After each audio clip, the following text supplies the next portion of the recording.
Hey everyone, welcome back to 996 Howl. And you had to stick around till that until that empty netter by Anthony Duclair. Obviously, who else would get it? But an empty netter for the Coyotes in a Coyotes game. That could only mean one thing. It was a close game. And it turned out to be a close game. They lose 5-3 to one of the top teams in the league. Carolina won tonight. Not sure what St. Louis is going to do, but they're probably tied for first in the league. The Florida Panthers are. But what do I talk about? Do I talk the first 50 minutes where the Florida Panthers just overwhelmed the Coyotes? Or do you talk about the good 10 minutes to end the game where the Coyotes crawled back out of whatever depths of hell they fell into in the first 50 minutes and managed to make it an entertaining finish and gives Coyotes fans some hope that maybe it's not all dire. But I think it all started to crumble when they let the Florida Panthers tie it up before the end of the first period. Clayton Keller scores on a breakaway, their first shot of the game, being outshot 9-1, and then Keller takes a penalty with about 2 minutes, under 2 minutes left in the first, and the Panthers capitalize, make it 1-1, and from there, you just knew in your stomach that the Panthers would come out hard in the second and just take over the game. And they did. Carter Hutton had an amazing first period, and then he didn't come out for the second. I'm pretty sure he just wanted to pad his stats and get out of the game before it got worse. So his stats might look a bit better. He had first period, probably made about 11 saves on 12 shots. Coyotes did not test 20-year-old Spencer Knight, just like they didn't test Tokarski at all in that Buffalo game. I mean, when you have either a young, inexperienced goaltender in Spencer Knight or sort of a washed up guy like Tokarski in Buffalo, you gotta pepper them. You gotta make them work. You can't give them an easy night. And look, in the last 10 minutes, they finally decided to put some pucks on net, and pucks were going in. O'Brien with a wonderful shot with his only second goal of his career. If he could shoot like that, maybe he should shoot more often. He'll get more goals in his career. Phil Kessel comes out of nowhere. He had one good chance in the first period, set up by Nick Schmaltz, where it went wide, disappeared the whole game, and then finds himself one on one with Knight and tucks it in a pretty deke. You don't see dekes too often by Phil Kessel, but it was a nice deke. Yeah, it was an entertaining finish. But yeah, I mean, Florida Panthers were the dominant team for the bulk of the game, overwhelming the Coyotes. Coyotes focusing way too much on defending and not having an offensive presence at all. That's been the trend in the short season so far.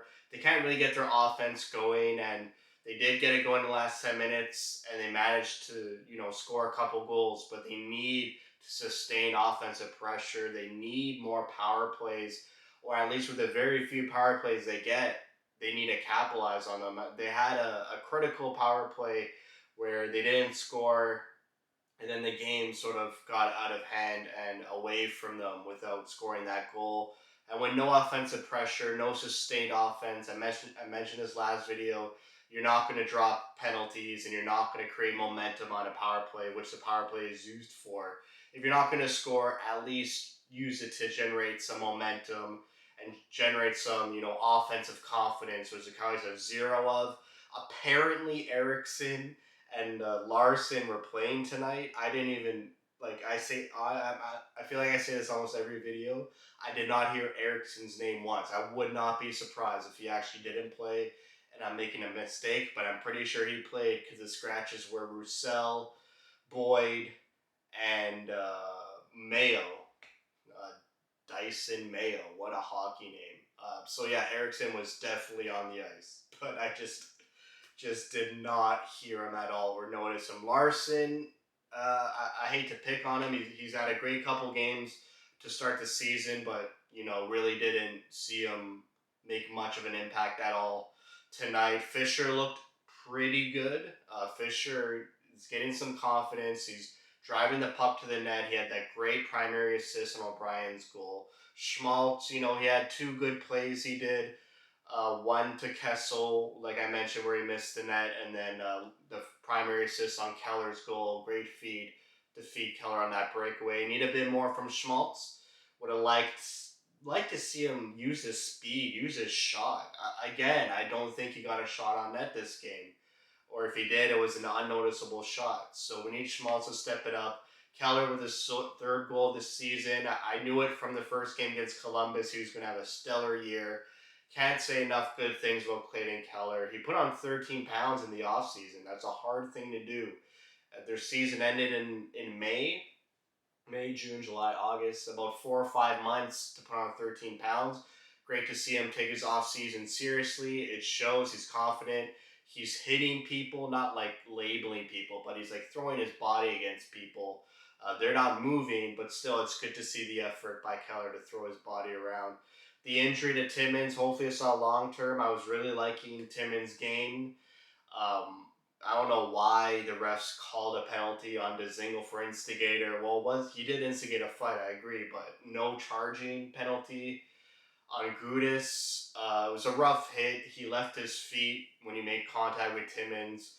Not sure why the refs didn't even that up. Dzingel, great to see him stand up for Timmins. Would have liked to see Ladd step up as well, but it seemed like Ladd just watched Dzingel get injured by Gudis. In the third period, Timmins, Dzingel, and Hutton were injured.